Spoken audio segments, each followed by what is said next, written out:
안녕하세요 해밀리 여러분, H채널의 한창훈입니다. 반갑습니다. 2019년 6월 5일 비트코인 및 암호화폐 일부를 시작하도록 하겠습니다. 먼저 댓글로 좋은 의견과 질문, 정보 공유해 주신 분들에게 감사 말씀드리고 어제 제가 지난 15,000명 이벤트 당첨 추첨을 했습니다. 그래서 혹시 확인을 안 해보신 분들은 꼭 그 영상을 확인해 보셔서 본인이 당첨되셨는지 안 되셨는지 확인해 보신 이후에 당첨되신 분들은 제 이제 메일 주소로 기본 정보를 이제 보내주시면 제가 선물을 이제 보내드릴 수 있도록 하겠습니다.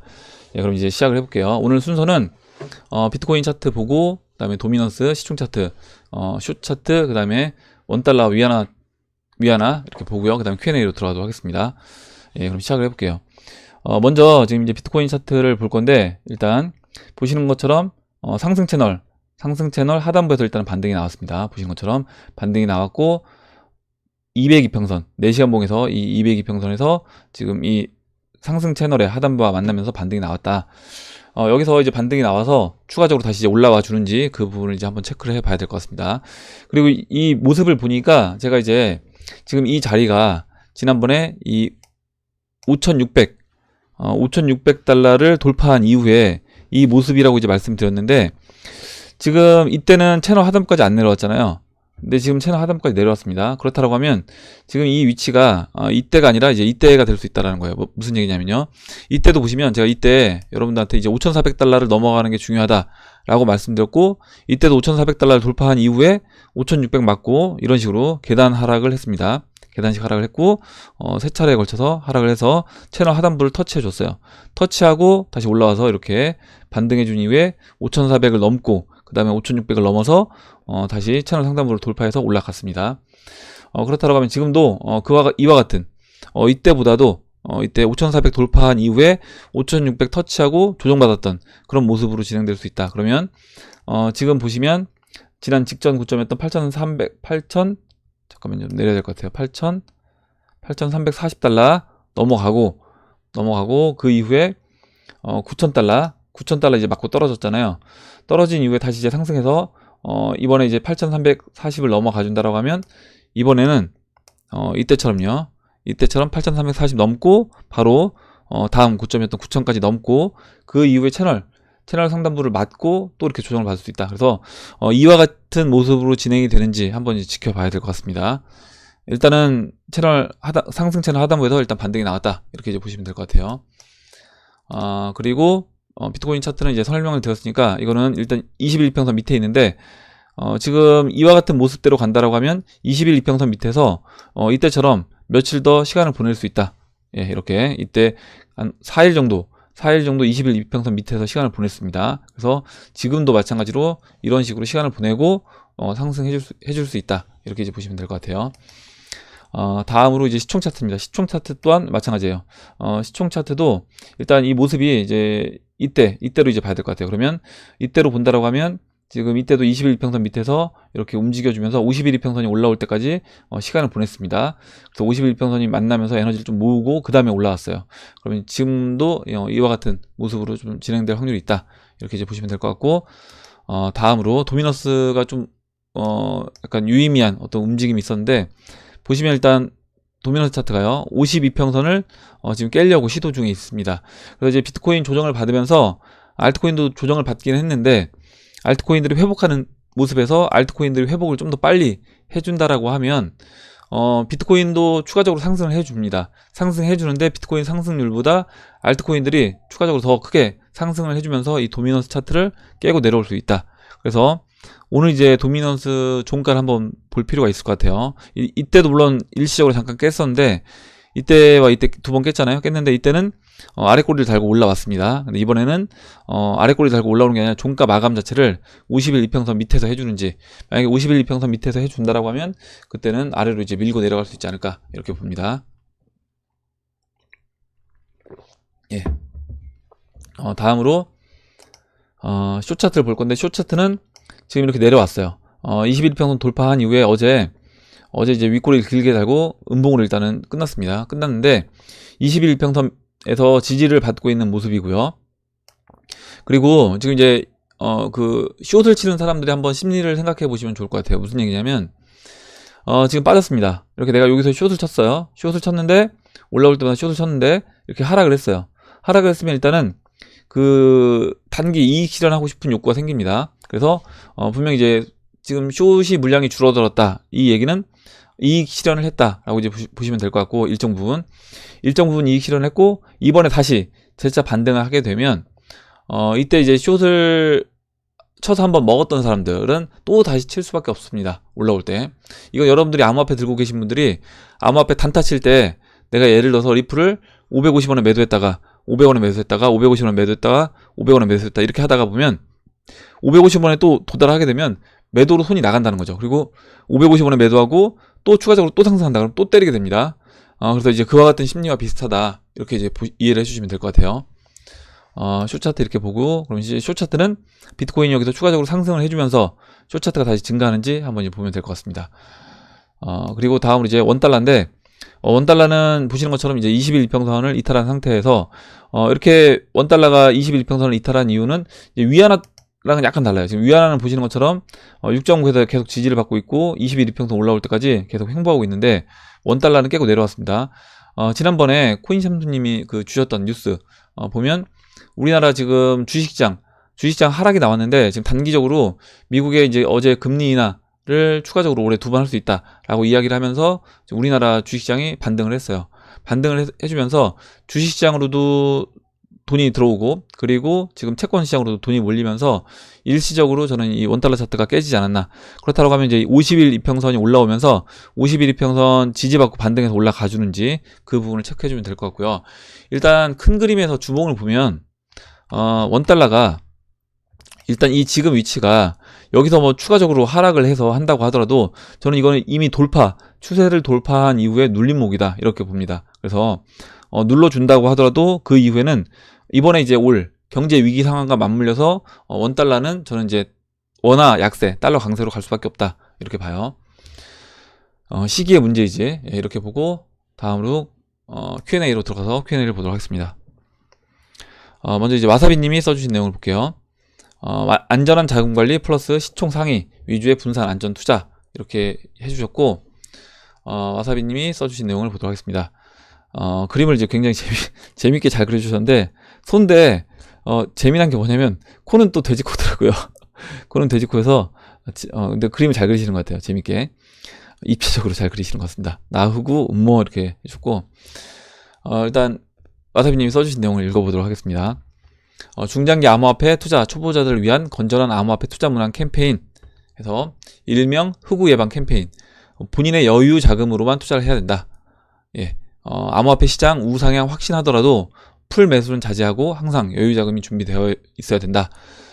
왜냐면 이제 내가 생활비가 없어서, 또는 여유 자금이 아닌 단기간에 다시 나가야 될 돈을 가지고 투자를 하게 되면 이거는 그 결과가 좋지 않을 수 있는 겁니다. 이미 생태계가 이루어진 시총 최상위 코인으로 안전하게 중장기 투자를 하자, 이렇게 써주셨고, 네 번째로 공부한 상위 코인에만 확신하고 중장기 투자를 하자. 본인이 개발에 직접 참여하는 프로젝트가 아니면 잡코인이나 검증 안 된 ICO는 투자를 자제하자. 이건 이제 아마 와사비님이라든가 개발자분들한테만 해당이 될 것 같아요. 뭐 저같이 개발 쪽은 아예 문외한이 있는 사람들은 뭐 개발 직접 할 수가 없기 때문에 이건 이제 꿈도 못 꿀 것 같습니다. 잡코인이나 검증 안 된 ICO 투자에서 실패한 후에 암호화폐 투자 실패한 것으로 호도하지 말자, 이렇게 얘기해 줬고, 보면 무슨 이상한 진짜 다단계 업체에 막 투자한 다음에 나 비트코인에서 망했다, 이렇게 얘기하시는 분도 있는데, 내가 진짜 어떤 거에 투자를 했는지도 모르고 그렇게 얘기를 하고 있다는 거죠. 그래서 이제 이런 부분을 써주셨습니다. 그리고 혹시 이제 최근에 신규 구독하신 분들 중에 이 와사비님 모르시는 분들은 보시면 이 트레이딩뷰 가입하시면 와사비님 이 메인에 있습니다. 메인에 지금 올라와 있어요. 그래서 클릭하고 들어가셔서 구독 신청 눌러주시고 좋아요도 눌러주시면 감사하겠습니다. 이렇게 보고 다음 보도록 할게요. 다음으로 김성경님이 써주신 내용을 보도록 하겠습니다. 혹시 김프에 관해서 어떻게 생각하시는지 궁금합니다. 요즘 장은 한국보다 해외에서 올리는 것 같아서 김프가 높으면 안 좋은 것 같고, 2017년도 상승장의 김프가 높은데도 계속 올라가는 것도 그렇고, 김프가 있는 건 안 좋다고 생각하는데, 이렇게 얘기해 주셨고요. 지난번에 이제 이와 관련돼서 이것도 이제 와사비님이 수치로 김프에 대해서 이제 이야기를 해주셔서 같이 그때 봤습니다. 보시면 이제 김치 프리미엄과 고점 관계성 분석, 이걸 이제 들어가서 보시면 돼요. 그래서 들어가서 보시면 이렇게 김치 프리미엄이 얼마 정도 있었을 때 고점으로 작용되고 실제 그때 이 암호화폐가 하락을 했는지 본다라고 하면 일정 부분 도움을 받을 수 있다. 여기서 그러니까 김프가 뭐 몇 퍼센트, 10% 미만으로 꼈을 때는 고점은 아니었다라는 거예요. 10% 미만으로 꼈을 때는 보시면 물론 이거에 대해서 물론 이건 시기에 따라 달라질 수 있는 겁니다. 무슨 얘기냐면 이때는 2017년도는 와사비님도 써주셨는데 2017년도는 우리나라 거래소가 좀 시총이 아니죠. 전 세계 거래소 5위 안에 들어가는 거래소가 이제 3군데나 있었고요. 우리나라가 시장을 좀 주도했다라고 하면 지금은 이제 그렇지 않기 때문에 일정 부분의 그 김치 프리미엄으로도 이게 좀 시장의 고점으로 파악할 수도 있을 것 같은데 아직까지는 뭐 그거는 정확하게 데이터가 나와 있지 않기 때문에 그 부분까지 이야기하는 거는 좀 그렇고요. 일단은 이때 예전 자료를 본다라고 하면 예전에는 김프가 40% 정도 끼어 있었을 때 그때 확실하게 고점 역할을 했다. 그게 이제 2017년도 5월달 그리고 2017년도 연말에 이렇게 나왔다라고 했고요. 오히려 역푸일 때는 저점으로 또 작용됐다. 이런 자료가 있습니다. 이렇게 이제 이용을 하시면 될 것 같아요. 한번 보시면 될 것 같고 다음 보도록 하겠습니다. 다음으로 이두TV님이 써주신 내용 볼게요. 예. 아톰에 관심이 많은데 아톰이 3세대 코인으로 불리는데 이더가 이제 만원이던 시절 그리고 아톰이 지금 만원이 다 돼가는 시점으로 비교할 수 있을까요? 아톰도 이더처럼 200만원까지 갈 수 있을지 힘든지 그런 시총이나 여러 상황으로요. 부탁 좀 드리겠습니다. 얘기해 주셨고 일단 시총으로 말씀을 드리면 이더리움은 지금 보시는 것처럼 이제 1억 개 약간 약 1억 600만 개 발행이 됐고요. 현재 유통 공급량이 그리고 지금 코스모스 아톰은 1억 9천만 개입니다. 그래서 대략 한 2배 정도 발행 개수는 2배 정도 된다고 이제 보시면 될 것 같고 이 발행 개수가 이제 2배가 되니까 지금 이제 코스모스 가격이 예를 들어 10,000원이라고 하면 그냥 20,000원으로 보시고요. 20,000원으로 보신 다음에 그냥 단순 비교하시면 될 것 같아요. 그러면 20,000원 만약에 이더리움이 30만원이다 하면 15배 차이가 나는구나. 이건 이제 시총으로 직접 비교하셔도 되고 이렇게 비교해 보신 다음에 지금 이 시총 차이가 나는 거는 당연한 겁니다. 뭐냐면 이더리움은 그 전에 이미 나와서 어떻게 보면 그동안에 뭐 이더리움 클래식 쪼개지는 해킹당해서 나가는 그런 경우 그리고 여러 가지 업데이트를 통해서 계속해서 네트워크를 키우고 생태계를 만들어 나간 겁니다. 거기에 뎁들도 이제 많이 만들어진 거고요. 그래서 그렇게 됐을 때 이더리움이 성장한 것이고 그와 마찬가지로 아톰도 만약에 지금 얘기해 주셨던 뭐 이더리움처럼 200만 원까지 갈지 아니면 성장하다가 오히려 로드맵대로 가지 못하고 꽝으로 될지 그건 모르는 겁니다. 저도 모르고 만약에 그 부분을 제가 확실하게 안다라고 하면 지금 10,000원이니까 200만 원까지 간다라고 하면 전재산 몰빵해서 아톰 투자하겠죠. 그러니까 그거는 그때 이제 실제적으로 얘가 아톰이 그 로드맵대로 성장해 나가고 생태계가 구축되는지 그리고 이더리움은 그와 같은 우여곡절을 다 겪으면서 이제까지 성장을 한 거다. 이렇게 이제 비교해 보시면 될 것 같아요. 이렇게 말씀드리고 넘어가도록 하겠습니다. 그리고 차트로는 제가 이제 지난번에 아톰 한번 보여드렸는데 아직까지 상장된 지 얼마 되지 않았기 때문에 어떤 뭐 추세가 잡혔다라고 이제 보기는 좀 힘듭니다. 이렇게 보고 다음 넘어가도록 할게요. 다음으로 김동규님이 써주신 내용을 볼게요. 신규 가상계좌 얘기가 나오네요. 제 느낌에는 세금을 적용하려고 하는 느낌이 듭니다. 일본처럼 세력들도 세금 전에 올리려고 1-1 시나리오로 가는 것이 아닐까 싶네요. 뇌피셜입니다. 이렇게 써주셨고 지금 이제 김동규님하고 DYL님이 관련된 기사를 이제 공유해 주셔서 같이 이따 다시 한번 또 말씀드리도록 할게요. 다음으로 문민수님이 써주신 내용을 보도록 하겠습니다. 그리고 지금 이웃집 또트런님이 김프가 4-5% 정도 되는데 추가 하락이 예상될 것 같은데 매도 관점으로 보는 게 나을까요? 얘기해 주셨고 지금 아까 방금 전에 이제 와사비님 해주셨던 내용과 이제 맞물려서 보시면 될 것 같아요. 그 차트 이제 보고 같이 참고해서 보시면 될 것 같습니다. 그리고 다음으로 문민수님이 써주신 내용 볼게요. 지금 자리에서는 제 잔고가 다시 줄어드는 걸 보는 것보다 제가 내린 후에 올라갈 경우 개수만 엄청 털리는 상황이 더 힘들 것 같다 그냥 존버합니다. 위든 아래든 모든 가능성은 열려있다고 생각합니다. 이렇게 써주셨고 크립토매니아님이 네 맞습니다. 홀딩 상태에서 수익률이 줄어들거나 아니면 손실 구간인 것은 참을 수 있으나 매도해 버린 다음에 시장이 상승하게 되면 출발하는 버스를 못 타는 것에 대한 고통과 고뇌는 정말 참을 수가 없을 것 같습니다. 얘기해 주셨고요. 제가 이 글을 왜 읽어드렸냐면 이렇게 시장을 대하는 태도가 완전히 다르다라는 겁니다. 문민수님이 뭐 이런 태도가 옳다 이게 아니라 어떤 분들은 이렇게 내 잔고가 일단 내 평가액이 줄어드는 거를, 그러니까 원화 기준으로 평가액이 줄어드는 걸 못 참는 분들이 계시고요. 어떤 분들은 원화 기준으로 평가액이 줄어드는 건 참는데 내 암호화폐 개수가 줄어드는 건 못 참는 분들이 계십니다. 그래서 이거는 각자 내가 어떤 성향인지를 알고 내 성향을 돌아봐서 나는 수익이 났다가 원화 기준으로 수익이 났다가 그 수익이 줄어들면 이거 도저히 못 참겠다라고 하시는 분들은 그 부분에서 이제 내가 포지션을 빠졌을 때도 스트레스 받지 않을 만큼 정리를 하시면 되는 거고, 나는 이제 암호화폐 개수, 이 비트코인 개수가 줄어드는 걸 못 참겠다라고 하시는 분들은 그럼 비트코인 개수가 줄어들지 않는 그 범위 내에서, 그러니까 예를 들어 내가 정해놓은 목표 지점까지 오기 전까지 내 비트코인 개수, 내 리플 개수가 줄어드는 걸 못 참겠다라고 하시는 분들은 또 지금 문민수님이나 크립토 매니아님처럼 이렇게 운영을 하시면 되는 거다, 이렇게 말씀드릴게요. 그래서 이거는 제가 이제 다양한 분들이 존재하기 때문에 이 성향을 다 말씀드릴 수 없는 거고, 제가 큰 흐름만 말씀드리고 거기에서 본인의 스타일을 본인이 한번 보시고, 나는 이런 스타일이니까 이런 식으로 하면 되겠다. 예를 들어서 H채널이 이런 식으로 이제 흘러갈 거라고 얘기했으니까 그렇다라고 하면 나는 이 지점에서 나는 지금 어느 정도 수익에 만족하고, 그렇다라고 하면 일정 부분 내가 매도해서 현금화 시켜놓는 게 맞겠다.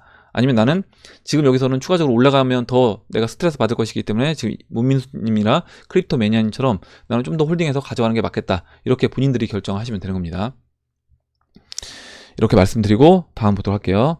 다음으로 이제 DY리님이 이제 기사를 공유해 주신 걸 보도록 하겠습니다. 재밌는 기사가 났네요. 뭐 이것저것 일 처리하고 10월경 신규를 낸다는데 기사대로 10월에 열리지는 않을 겁니다. 정부 정책 이슈가 많을수록 연기가 많이 되거든요. 그래도 기사화 됐다는 건 그 일은 결국 처리가 된다는 것인데, 신규가 풀릴 경우 그 전에 암호화폐 전체 시장의 가격대는 어느 정도 올라가 있지 않을까 싶네요. 뭐 어차피 지금도 큰 은행 간 신규 계좌만 안 된다 뿐이지 사고 싶은 사람들은 얼마든지 살 수 있습니다. 코인원도 지금 열려있고 뭐 빗썸도 열려있기 때문에 충분히 살 수 있어요. 저런 기사가 나오고 카카오 기사도 나오고 하는 거 보니 어느 정도 암묵적으로 합의가 있지 않았나 싶네요. 벡트도 뭐 10월 루머가 솔솔 나오고 있고, 벡트가 나와야 ETF 승인이 떨어진다고 봅니다. 지금 시점부터 시총의 변화를 짚어볼 필요가 있지 않나 싶습니다. 얘기해 주셨고, 보내주신 이제 기사를 한번 같이 보도록 하겠습니다. 정부 가상계좌 물고 트나 신규 가상계좌 발급 예고, 이제 6월 3일자 기사입니다.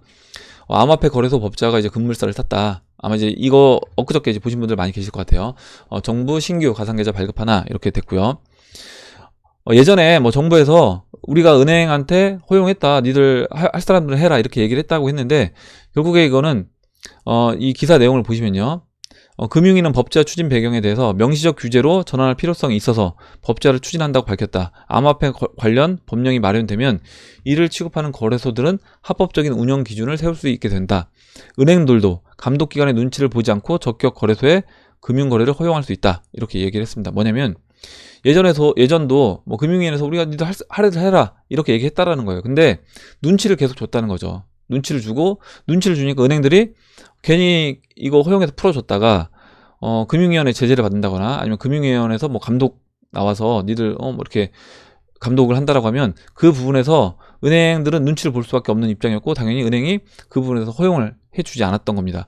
그래서 이 부분에서 앞으로 이제 이런 은행들도 눈치 보지 않고 적격 거래소에는 금융 거래를 허용할 수 있게 해주는 게 이제 마련이 될 거다라는 내용이에요. 그래서 이제 유효기간은 일단 가상통화라고 되어 있는데, 현재 금융위 행정지도에 포함되어 있는 가상통화, 이제 암호화폐죠. 암호화폐 관련 자금 세탁 방지 가이드라인의 유효기간은 오는 7월 9일까지입니다. 7월 9일까지고, 이 기사 내용을 쭉 내려서 이제 보시면요, 금융위는 6월 중 적격 거래소에 대한 심의를 마무리할 전망이고, 최종 심의가 마무리가 되면 10월경에 신규 가상계좌 발급이 재개될 것으로 보인다.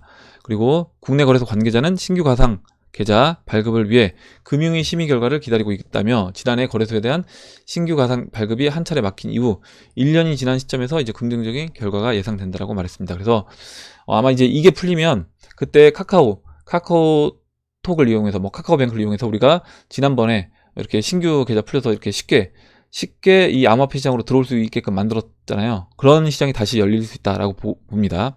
그리고 그와 맞춰가지고 지금 이 가격이 아니라 저는 조금 더 적어도 이제 15,000불 정도 이상 신규들이 본격적으로 풀리기 전에 이 암호화폐 비트코인은 15,000불 이상 올려놓지 않을까 이렇게 생각을 합니다. 그래서 애매하게, 그러니까 뭐냐면 신규 입장에서 이 정도 가격이면 좀 싸다는 느낌은 안 들고 그렇다고 이제 들어오기도 약간 애매한 이런 상태로 만들어 놓고요. 그 다음에 일정 부분 올려서 좀 2만 불까지 올려놓는다라고 하면 신규들이 여기서 분명히 이제 15,000불에 들어왔던 신규들은 수익이 났기 때문에 추가적으로 이제 들어오려고 할 겁니다. 근데 그때 이제 전고점 맞고 한번 조정을 세게 준다라고 하면 야 이거 괜히 내가 진짜 끝물에 들어와서 괜히 고점에 물리는 거 아닌가, 또 이런 이제 신규들 떨어져 나가게끔 한번 만들어주고 그 이후에 다시 전고점을 넘어가서 상승하는 그런 흐름으로 진행이 되지 않을까 이렇게 생각을 합니다. 다음 보도록 할게요. 다음으로 김동규님이 써주신 내용 볼게요. 예, 잠시만요.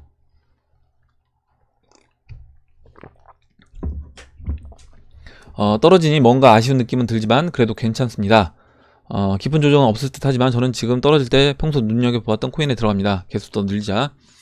여기서 이제 Q&A가 많아져서 헷갈리는데, 전체적 시나리오는 이번 비트 도미넌스 하락 때 알트가 오르고, 그렇죠, 이제 도미넌스가 하락했다는 게 알트가 비트코인 대비해서 더 크게 상승했다라는 겁니다.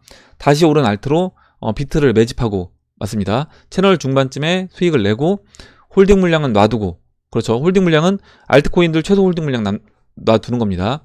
이런 식으로 진행하는 것이 가장 베스트겠죠. 이렇게 얘기해 줬고, 예, 맞습니다. 그렇게 이제 보시면 될 것 같아요. 다음 볼게요. 다음으로요. 잠깐만요.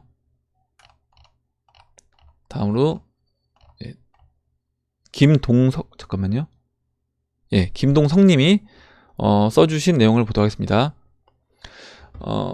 각각의 알트코인의 상황에 따라 다르다는 말 완전히 이해했고, 제가 하나 더 궁금한 것은 리플 매도 시점에 갖고 있는 모든 리플을 100%로 교체 매도하라는 말은 아니시죠? 초보자라서 똑같은 질문 자주 해서 미안하네요. 이렇게 얘기해 주셨고, 라라라님이 써주셨습니다. 5월달 방송 중 적어도 이제 많이 얘기해 주셨는데, 초보자식의 더욱 지난 방송을 돌려보시고 공부하시기를 추천드립니다.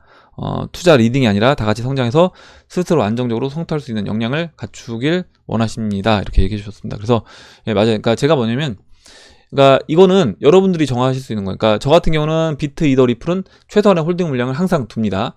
항상 두는 거고, 나는 리플 최소한의 홀딩 물량 없다라고 하시는 분들은 100% 다 매도해도 되는 거예요. 근데 저는 이제 권장은 비트코인, 이더리움, 리플은 세 가지는 그래도 아무리 얘가 올라갔다고 하더라도 최소한의 홀딩 물량은 두자. 왜 그러냐면 리플이 시총 1위로 치고 올라갈지 이더리움이 시총 1위로 치고 올라갈지 모른다라고 하면 그 세 가지 코인 중에 어느 하나가 그 비트코인을 뛰어넘는 코인이 나온다라고 하면 내가 올라가는 코인들을 다 매도해서 물량을 다 털어내고 오히려 빠지는 코인들을 매수하게 되면 나중에 진짜 이 시장을 주도하는 코인이 내 손에는 하나도 없을 수가 있다라는 겁니다. 그래서 이 세 가지 코인들은 일정 부분 홀딩 물량은 최소한의 홀딩 물량은 저는 두는 게 맞지 않나 이렇게 생각을 해요. 그리고 다음 보도록 할게요. 다음으로 크립토 매니아님이 써주신 내용을 보도록 하겠습니다. 현 BTC 가격에서 30-40% 하락은 감소할 수 있을 것 같습니다. 그리고 이제 또 그 바닥에서 들어오신 분들은 아마 30-40% 하락을 해도 수익권일 거예요. 단 40% 시점에서 어떤 이는 투자금 대비 손실일 수도 있고 그 얘기를 해주신 겁니다.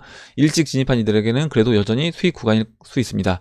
본인의 멘탈이 흔들린다면 아마 다른 대부분의 사람들도 똑같이 두려워하며 매도할지 홀딩할지 잠 못 이루는 며칠이 될 수 있을 것 같습니다. 장기적 관점에서 그리고 2017년장을 비교해보면 홀딩이라는 말 자체가 그리 쉬운 결정은 아닐 거라 생각이 되고, 이러한 고비를 수차례 겪다 보면 결국 해밀리가 고대했던 채널 4분의 3, 4분의 4 또는 새로운 상위 채널의 구간이 오지 않을까 고대해 봅니다. 이렇게 얘기해 줬고요.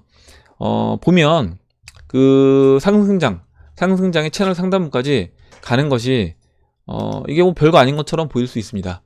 이렇게 보시면요. 여기까지 들고 가는 게 야 여기서 사서 그냥 홀딩해서 쭉 가져가면 되는 거 아니냐 이렇게 얘기할 수 있지만, 지금 우리가 이 과정을 계속 겪고 있는 거예요. 이 과정을 계속 겪고 있는 것이기 때문에 이 과정을 겪고 있지 않는 사람들은 이거는 모른다.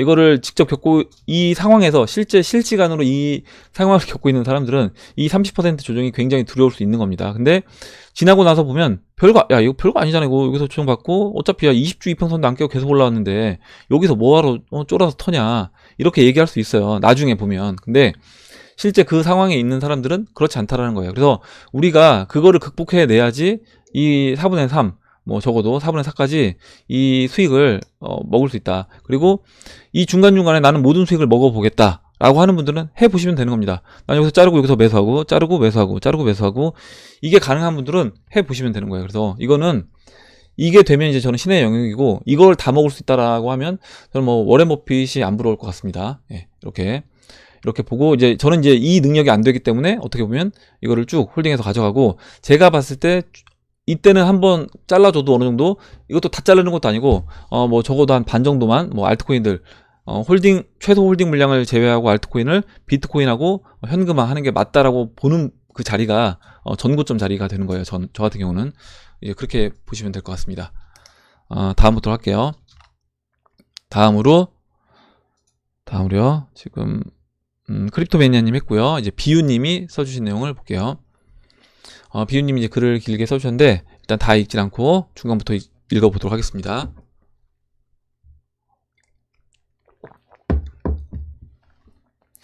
다가오는 불확실성 시대, 미래학자들은 이렇게 조언합니다. 미래를 정확하게 분석하고 바라볼 수 있는 통찰력과 틈새 시장에서 개인이 할 수 있는 아이템을 찾아 인내하며 노력한다면 위기 속에 반드시 더 좋은 기회가 찾아온다고 하네요. 제가 지금 전 세계적으로 다가오는 4차 산업혁명 시대, 무인 자동차를 만들 수도 AI 인공지능 시스템 등을 만들지 못해도 블록체인 기반에서 만들어진 미래 화폐만큼은 조금만 공부하고 투자하여 우리 해밀리 식구와 이장님과 뜻을 함께하는 일은 충분히 할 수 있으리라 생각하니 너무 행복합니다. 머지않은 미래에 남들보다 일찍 비싼 수업료 내고 주변 형제들, 가족들에게도 암호화폐 때문에 서러움받은 모든 일들도 귀한 추억이 되어서 나라를 구하진 못해도 제 가족과 경제적으로 늘 힘들지만 형제 우애만큼은 너무 좋은 6남매 우리 형제들 가정만큼은 더 힘든 시기에 힘차게 구하리라 오늘도 굳게 다짐하며 이장님이 추천해준 코스톨라니 투자총서 투자자의 덕목과 자세를 배웁니다. 이렇게 얘기해 주셨고요. 굉장히 좋은 얘기를 해주셨어요. 그래서 뭐 앉아있는 놈 위에 걷는 놈 위에 달려가는 놈 위에 날아가는 놈 위에 그 위에 이제 붙어있는 놈, 날아가는 놈 옆에 딱 붙어있는 놈이 마지막 승리한다. 이렇게 얘기해 주셨습니다. 결국 투자에서 얻은 큰 돈은 어떤 악조건 속에서도 소신과 통찰력을 갖고 끝까지 인내한 고통의 대가로 받는 돈이라고 생각을 합니다. 이렇게 얘기해 주셨고, 진정한 투자자는 손실을 입지 않는 것이 아니라, 그러니까 손실은 입을 수 있다라는 거죠. 손실을 작게 가져가고 수익은 높게 하는 사람이다. 그리고 투자는 심리 게임이다. 그래서 이게 코스톨라니 명언에 있는 내용을 써주셨습니다. 좋은 글 써주셔서 같이 읽어봤어요. 다음 보도록 하겠습니다. 다음으로 검은 손님이 써주신 내용을 보도록 하겠습니다. 검은 손님, 오늘 아까 이제 와사비님이 검은 소 그렸던 게 생각이 나네요. 숏 물량을 털기 위해서 그렇다. 오늘 왜 떨어뜨렸는지. 왜냐면 계속 상승한다라고 하면 숏을 치지 않습니다. 생각을 해보세요. 매일 상승하는데, 매일 아침에 일어나면 무조건 올라가는데 누가 거기서 겁도 없이 숏을 치겠어요. 당연히 올라왔다 빠졌다 올라왔다 빠졌다 이게 반복이 되어야지 숏을 때릴 수 있는 겁니다. 여기서 잘만 때리면 내가 먹을 수도 있겠네, 이 생각이 들어야지 숏을 때리는 거지. 여러분들이 숏을 치는 사람이라고 생각을 해보시면 그건 당연한 거예요. 그래서 지금 단타 치는 분들도 단타 쳐서 일정 부분 먹을 수 있게 해줘야지 단타를 계속 치는 겁니다.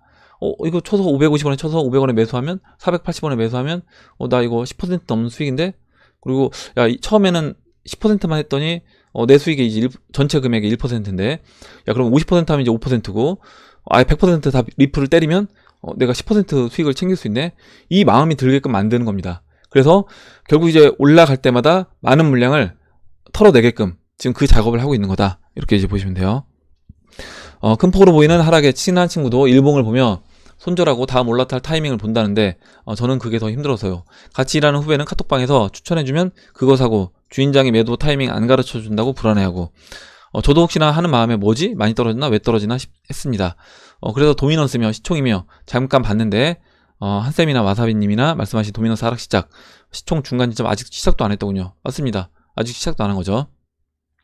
그냥 흘러가는 구간이겠거니 합니다. 얘기해줬고 굉장히 좋은 얘기를 해줬어요. 뭐냐면 카톡방에서 리딩하는 거 따라가면 한번 해보세요. 그거 얼마나 스트레스인지. 그리고 남한테 그렇게 의지해서 한다는 것 자체가 굉장히 그거는 나중에 내가 줏대 없이 매매를 할 수밖에 없는 겁니다. 그래서 제가 여러분한테 리딩이 아니라 이게 여러분들이 결국에 이 시장을 보는 눈을 높이시고 안목을 키우시고 여러분들이 성장해 나가셔야 된다라고 말씀드리는 게, 지금 검은수님이 이 굉장히 좋은 얘기를 해주신 거예요. 도미언 쓰면 시총을 딱 보니까, 잠깐 들어가서 보니까, 야, 이거 아직 중간도 안 왔네? 아직까지 멀었네? 이렇게 보인다는 겁니다. 그렇다고 하면 스트레스 받을 게 없다는 거죠. 그래서 여러분들도 이런 여러분들이 이 시장을 볼 수 있는, 저는 눈을 키우시길 바라는 거예요. 제가 이제 이 영상을 찍고 있는 이유가 사실 그런 이유인 겁니다. 제가 여기서 나중에 이제 시총 중간 왔으니까 이제 파세요, 이걸 해서 여러분들이 야, H채널을 팔라고 하니까 이제 팔아야 되겠다, 이게 아니라, H채널 팔라고 해도 나는 시총 중간이 아니라 나는 시총 끝까지는 홀딩하겠다라고 하시는 분들은 거기까지 가져가셔도 되는 겁니다. 그래서 그런 식으로 여러분들이 시장을 바라볼 수 있는 눈을 키우시는 걸 저도 이제 원한다, 이렇게 말씀드리고, 그래서 고기를 제가 잡아서 여러분들 입에 넣어드리는 게 아니라 고기 잡는 방법을 여러분들이 직접 배우시는 게 더 중요하다라는 거예요.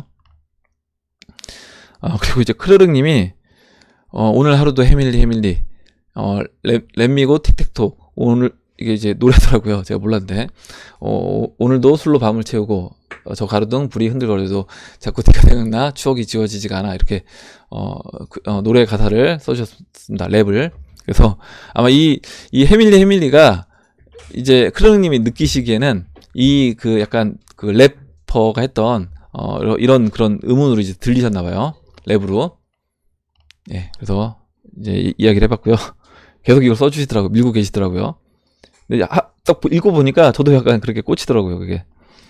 다음으로 이제 강리원님이 써주신 내용을 보도록 하겠습니다.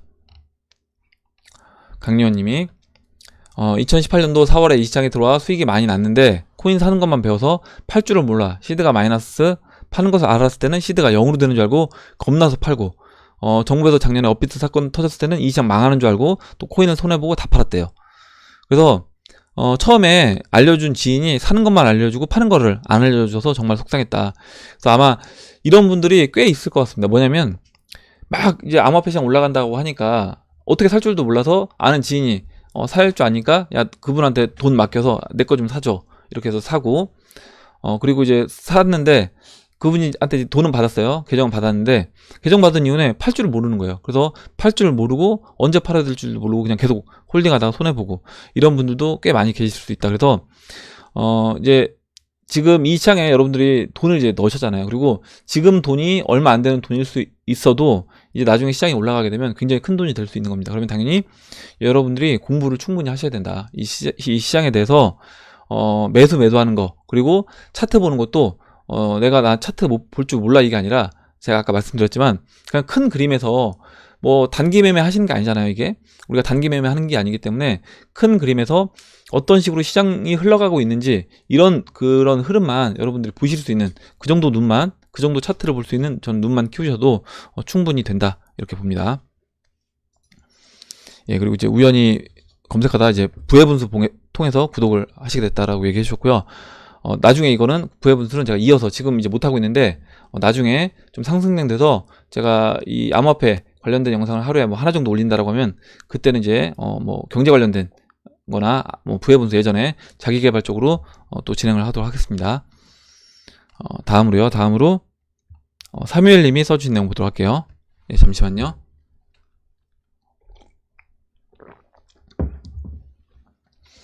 중국 중앙은행에 부도 직전 지방은행을 인수했다.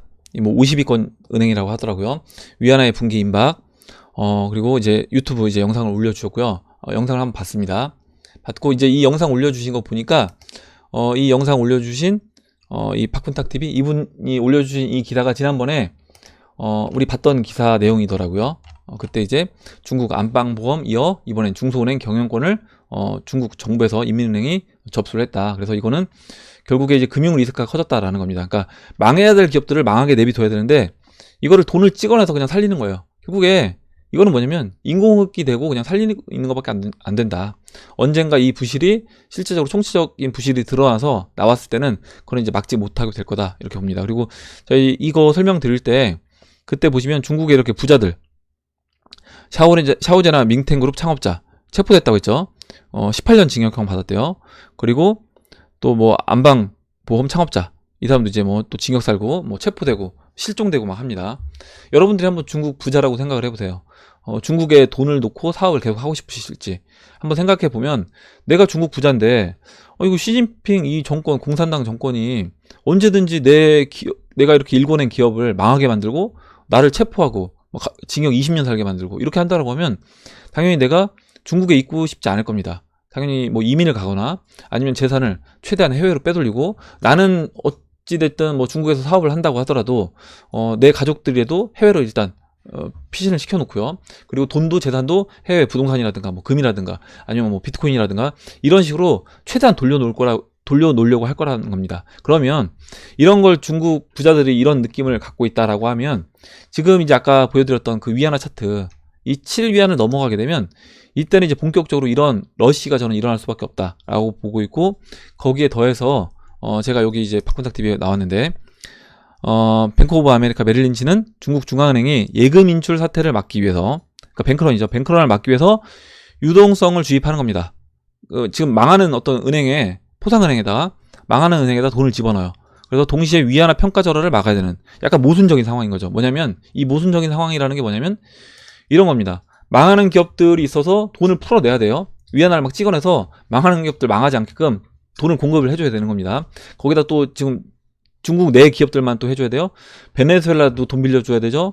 뭐 이탈리아, 지난번에 유로존에 뭐 이탈리아 자기네 이제 1대1로 사업하는데, 그런 사업하는데 자기네들 돈 지원해달라는 뭐 토목이라든가 뭐 건설, 항만건설 이런 데다 돈 빌려줘야 됩니다. 지금 중국. 그래서 돈 찍어내서 막 빌려줘요. 그러니까 돈은 계속 풀어야 되는데 이 위안화 약세는 또 막아야 돼요. 굉장히 모순인 거죠. 당연히 돈을 풀려고 하면 유동성을 줄여야 되는 겁니다. 이 위안화 7위안 넘어가지 못하게 하려고 하면 유동성을 흡수해줘야 되는데, 금리를 인상하거나 오히려 시중에 있는 유동성을 빨아들여줘야 되는데, 그게 아니라 지급준 비율을 인하하거나, 금리 인하는 못하니까 지급준 비율을 인하하거나, 아니면 지금처럼 이렇게 돈을 찍어내서 막 망하는 기업들 살려주고 있는 거예요. 지금 이렇게 되니까 이거는 위안화가 지금 여기서 버티고 있는 게 신기하다. 저는 7위안에서 버티고 있는 게 저는 신기할 뿐인 겁니다. 시간이 문제지 이거는 언제든지 돌파할 수 있다, 이렇게 보고 있고, 아까 말씀드렸던 것처럼 중국 부자들이 저 같아도 위안화 빨리빨리 정리해서 이거는 외국으로 나가고 싶을 수밖에 없다는 거예요. 마윈도 어떻게 보면 지금 그 알리바바에서 쫓겨나가지고 어떻게 보면 지금 나가 있잖아요. 그러니까 내가 아무리 돈이 많아도 이거 중국 정부 눈치를 볼 수밖에 없는 겁니다. 그리고 뭐 중국 또 정권이 어떻게 또 흘러갈지 모르기 때문에, 다른 정권이 또 자리 잡았을 때, 뭐 시진핑이 만약에 내려와서 다른 사람이 또 자리 잡았을 때, 시진핑 밑에서 돈 벌었던 사람들 입장에서는 이것도 위험한 거예요. 이제 시진핑이 또 어떻게 보면 정권을 잃고 권력을 잃고 그 밑에서 다른 사람이 치고 올라왔을 때 시진핑 밑에서 돈 벌었던 사람들 다 내칠 수 있는 겁니다. 중국은 공산당이기 때문에 그렇게 생각해 본다라고 하면 언제든지 돈 많은 사람들은 특히 더 할 거다, 이런 마음이 이렇게 보고요.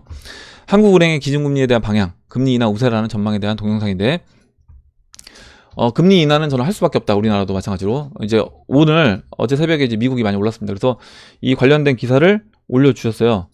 제가 이제 구독자분께서 이제 올려주셨는데, 잠깐 보면 관련된 기사를 올려주셨는데 어떤 분인지 잠깐 볼게요. 기사 내용이 잠깐만요. 일단 제가 이거 기사 내용은 오늘 올려주셨는데 이따가 보면 그때 말씀을 드리도록 하겠습니다. 찾지를 못하겠어서 어떤 구독자분께서 이제 얘기해 주셨는지는 찾지 못해서 이렇게 얘기해 드리도록 하고요. 일단 다시 311님 내용으로 돌아가서 일단은 이 기사 금리 인하, 그러니까 기사 내용 공유해 주신 건 뭐냐면 금리 인하를 한다라는 겁니다. 미국이 이제 금리 인하를 했다. 그래서 이 부분 이제 말씀을 드릴게요. 미 연준 올해 2차례 금리 인하 가능성, 뉴욕 증시가 폭등을 했다, 이거고요. 파월 연준 의장, 미 경기 확장 국면 유지되도록 대응을 하겠다. 미 언론 금리 인하 전망 높였고, 시카고 상품 거래소는 금리 인하 가능성이 9월에 90%, 그리고 12월에는 80%다. 거의 이제 어떻게 보면 금리 인하를 할 수밖에 없다. 9월하고 이제 12월에 두 차례 걸쳐서 이렇게 나왔습니다. 그래서 이렇게 되면서 결국에 미국 증시가 이제 크게 올랐습니다. 다우가 이제 크게 올랐는데, 그러면 이제 이 부분을 우리가 어떻게 받아들여야 될 것인가 라는 부분이에요. 그리고 한국도 미국이 이제 금리를 인하를 한다라고 했을 때 같이 따라서 이제 금리를 인하를 할 텐데, 그러면 금리 인하하게 되면 증시에는 긍정적이지 않을까, 이렇게 생각하는 분들이 있습니다. 그러니까 제가 항상 말씀드리지만 금리 인하는 단기적으로는 시장을 끌어올릴 수 있어요. 단기적으로는 시장을 끌어올릴 수 있는데, 우리가 금리 인하를 하는 이유를 한번 생각해 보면 결국에 금리 인하는 지금 시장이 경제 상황이 좋지 않다라는 겁니다. 그러니까 그 돈이 돌지 않고 있기 때문에 그 유동성을 공급해 주는 거예요. 유동성을 공급해 주는 거고, 결국에 우리가 누군가 다쳐서 피를 이제 공급받는다 상황은 뭐냐면 굉장히 우리 몸 상태가 안 좋은 거잖아요. 뭔가 큰 부상을 당했거나 지금 그런 상태라는 겁니다. 지금 미국 경제 상황이. 그리고 그럼 우리나라도 마찬가지고요. 여기 보시면 이 음영으로 된 이 회색 부분이 미국이 경제 위기를 겪었던 경기 침체 국면입니다. 그리고 금리 인하를 언제 했는지를 보신다고 하면 금리 인하하고 경기 침체가 왔고요. 그 다음에 추가적으로 금리 인하를 했습니다. 그리고 금리 인하가 시작을 딱 하고 그 다음에 이제 경제가 침체로 왔죠. 이때도 마찬가지예요.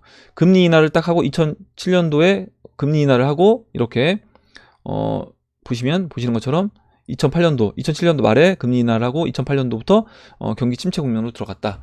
이렇게 봅니다. 그러면 결국에 제가 지난번에 말씀드렸던 금리 인하를 하고 나서 보통 이제 길어야 9개월 안에 시장은 좋지 않았다. 경기 침체 국면으로 들어갔다는 거예요. 근데 주식시장은 그거보다 더 빨리 움직입니다. 그러면 당연히 이제 금리 인하를 9월하고 이제 12월에 금리 인하를 추가적으로 할 확률이 뭐 90%, 80%가 됐다라는 건 앞으로 이제 주식시장은 언제든지 꺾여도 이상하지 않다라는 겁니다.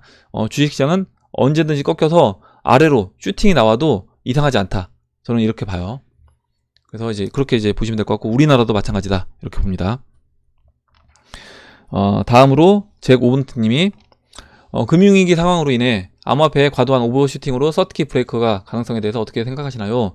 예를 들어 화폐 가치가 폭락이 되고 있을 때 IMF에서 XRP를 SDR에 편입시킨다고 발표를 해서 수천 %가 오른다면 등의 상황입니다. 이야기를 해줬고, 저는 이제 이거는 강제적으로 뭔가 상한가라든가 뭐 서킷 브레이커 이런 건 없을 거다라고 봅니다. 뭐냐면 그냥 시장 자율에 맡길 것 같아요.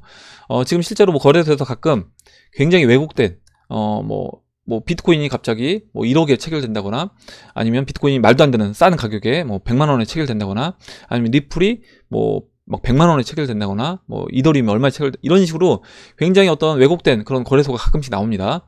주문이 잘못 들어간 거겠죠.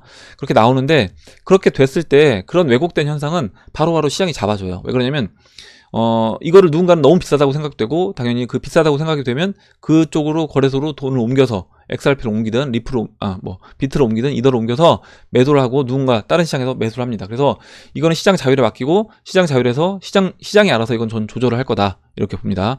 리플이 SDR에 편입됐다고 해서 물론 뭐 1000% 올라갈 수 있어요. 단기적으로. 예전에도 보면 비트코인 캐시 같은 경우 순간적으로 보시면 뭐 100만원 밑에 100만원에서 막 놀던 게 300만원까지 막 슈팅 나와서 치고 올라갑니다. 대시도 예전에 이제 그런 움직임을 보였고, 그런 식으로 충분히 움직일 수 있다. 이렇게 보시면 될 것 같고, 이게 근데 너무 과하게 올라갔다라고 생각하면 누군가는 당연히 이제 매도를 하겠죠.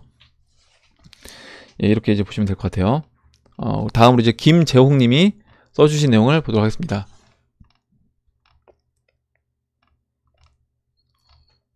예, 김재홍님.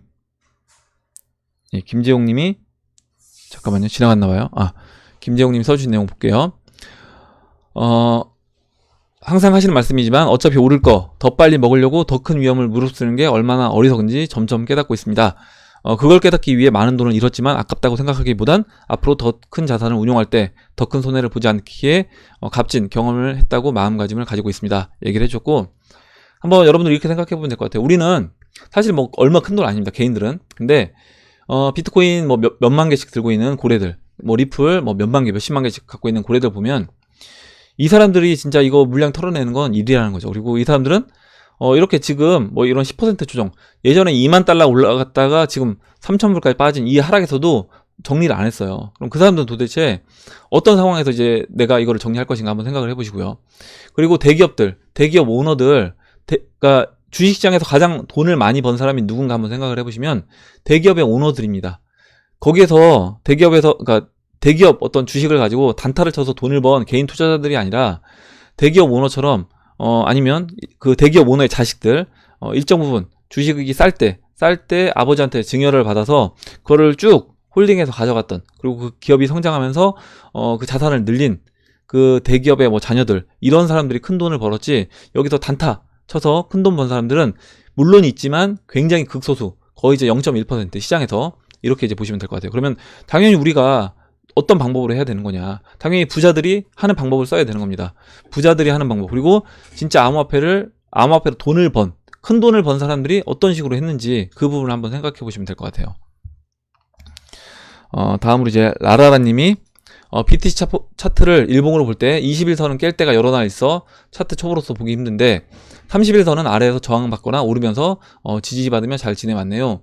이야기를 해주셨고, 이렇게 이제 보셔도 됩니다. 뭐냐면 지금 이제 라라라님이 얘기해 주셨던 것처럼 일봉 차트를 21선이 아니라, 그러니까 본인이 기준만 세우시면 돼요. 본인이 기준만 세우셔서 나는 31선을 한번 놓고 보겠다라고 하면 이렇게 30일로 고쳐요. 그러면 야, 이때도 30일은 딱 지지받고 올라왔네. 근데 지금은 일단 30일 아래 꼬리 달고 내려왔는데 지금 오늘 이제 양봉 만들면서 30일 위에 안착하는지 이제 봐야 될 것 같긴 하지만요. 그렇다라고 하면 오히려 나는 이번 상승장은 30일을 기준으로 봐야 되겠다. 이렇게 이제 볼 수도 있는 겁니다. 그리고 지금 이제 라라라님이 얘기해 주셨던 것처럼 30일 선이 유의미하게 지지 라인으로 작용이 될 수 있어요. 이렇게 이제 한번 보시면 될 것 같아요. 좋은 내용을 공유해 주셔서 참고할 만합니다. 이렇게 공유해 주셔서 한번 같이 봤습니다. 다음으로 잠시만요.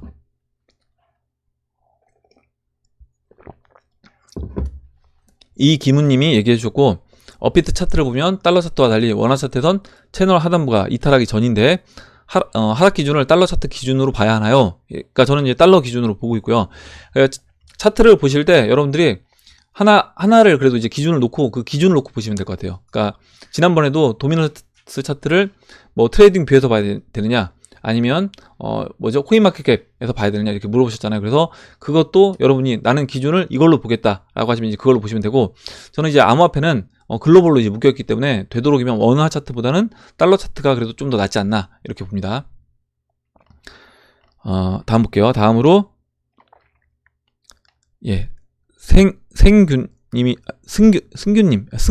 승균님이라고 해야 되나요? 써주셨는데 보겠습니다. 일단 트레이딩비에서 흥미로운 분석을 보아서 공유 드리고자 합니다. 짧으면 가을, 늦으면 내년 초까지 하락이 지속된다고 보시네요. 이분은 이렇게 해주셨고, 제 의견이 어떠냐 이렇게 물어보셨는데, 일단 이분 차트를 봤어요. 이렇게 봤고, 이렇게 차트를 이렇게 이제 그렸습니다. 이렇게 이제 볼 수 있죠. 이렇게 이렇게 볼 수 있는데, 만약에 이렇게 본다라고 하면 당연히 내 포지션을 여기서 이제 다 암호화폐 자산을 정리를 하고 선물 매도라든가 아니면 이제 숏을 치면 되겠죠. 이거는 각자 이제 취향에 맞게끔 이렇게 보시는 분들은 이렇게 하시는 거고요. 이거는 어디까지나 이제 보는 시장을 어떻게 보느냐에 따라 달라지는데, 저는 이제 이 시장이 우상향 성장하고 있는 시장이다라고 보고 있고, 지금은 이제 저평가 국면에 여러 가지 가치적인 판단을 한다거나 아니면 차트 추세상으로 봤을 때도 저평가 국면에 있다라고 보고 있기 때문에 저는 이제 매수 관점으로 접근해서 아직도 이제 홀딩을 하고 있는 거고요. 만약 이런 관점으로 본다, 그리고 보조지표 RSI도 지금 고점으로 본다라고 하면 정리할 수 있는 겁니다. 근데 이때도 보시면 이분 여기서 이제 올라왔잖아요. 근데 여기서도 위에서 이렇게 왔다 갔다 하면서 계속 올라간 거예요. 이렇게. 그래서 이것만 본다고 하더라도 이렇게 저는 그려질 확률은 아예 없다라고 얘기할 수는 없겠지만 굉장히 희박하다. 거의 확률이 없다. 저는 이렇게 봅니다. 개인적으로는. 이렇게 말씀드리고, 그리고 이제 저분이 올려주신 내용을 보니까 근거가 별로 없더라고요. 저도. 그래서 이제 따로 이제 설명드리진 않겠습니다. 저렇게 보는 분들도 계시다라는 정도로만 보고 넘어갈게요. 그리고 마지막으로 XRP OK님이 써주신 내용을 보도록 하겠습니다. 금일 아침에 가슴이 너무 조여와서 119를 불러 응급실에 왔습니다. 협심증이더라고요. 그 와중에도 H채널 이제 귀 가까이 대고 누가 들을까 조심히 시청하셨대요. 검사를 받고 지금 치료 중입니다. 갑자기 이렇게 아프니 참 돈이 전부가 아니라는 생각과 여러 가지 생각을 하게 되었습니다. 맞습니다. 암호화폐 1년 8개월째 매달 리플 사서 여지껏 가족에게 생활비 조금, 외식 조금 살아오는 게 후회된다는 생각도 들더라고요. 리플 코인이 있으니까요. 그래 지난번에 조금 이제 벌면 내가 이제 벌어서 그 번 돈 일정 부분 매도를 해서 많이 매도 안 하고 좀만 매도해도 우리 가족들 외식하거나 이런 거 쓸 수 있잖아요. 우리가 영화도 보러 갈 수 있고. 그래서 이제 그렇게 좀 쓰면서 사는 게 저는 좋다라고 봅니다. 일정 부분은. 아프니까 다 필요 없네요. 그 와중에 혹시나 제가 잘못되면 계정 만들어서 와이프에게 리플 전송하는 것도 알려주고 있었답니다. 그래서 혹시 여러분 굉장히 중요한 얘기 해주셨어요. 여러분들도 특히 이제 암호화폐 지갑 있잖아요. 그 하드월렛에 나만 알고 있고 넣어놓으신 분들은 그렇게 하시면 안 됩니다. 왜냐면 내가 죽으면 이거를 찾을 수 있는 사람이 없어요. 그래서 만약에 총각이신 분들, 아직 결혼 안 하신 여자분들이든 남자분들이든 그런 분들은 젊으신 분들은 이거를 부모님이라든가 아니면 형제라든가 해서 알려주셔야 되고, 결혼하신 분들 같은 경우는 자기 뭐 와이프 아니면 자기 남편분한테 이 내용을 꼭 알려주셔야 된다. 그래서 내가 만약에 죽더라도 갑자기 무슨 일이 있더라도 그 암호화폐 지갑에 있는 그 비밀번호와 그 찾는 방법, 그걸 알려주셔야 됩니다. 이렇게 말씀드리고, 그리고 거래소에 넣었다면 어디 거래소에, 그리고 비번은 뭔지 그것도 알려주셔야 되는 거예요. 꼭 알려주셔야 되고, 그리고 해밀리 가족 여러분 꼭 건강 챙기세요. 100억 1000억 있으면 뭐합니까? 써보지도 못하면 건강이 최고입니다. 맞습니다. 건강이 최고예요. 그러니까 여러분들 막 스트레스 받고, 제가 스트레스 받지 말라고 말씀드리고 두 다리 뻗고 주무시는 게 중요하다라고 말씀드리는 게 뭐냐면, 스트레스는 만병의 이제 근원이고, 너무 이제 내가 이거 신경을 많이 써서 거의 병이 나가지고 돈을 많이 벌긴 했는데 마음의 병을 얻었다라고 하면 그게 뭐가 의미가 있냐라는 겁니다. 그리고 한번 생각을 해보세요. 지금 뭐 워렌 버핏 그리고 뭐 이건희 회장님, 이렇게 나이 드신 분들이 만약에 자기 전 재산을 줄 테니까 젊음을 달라 이렇게 하게 되면, 그분들은 아마 자기 전 재산 다 주고 다시 젊음을 택할 겁니다. 20대로 다시 돌아갈 수 있다라고 하면 돈은 충분히 다시 벌 수 있다라는 거죠.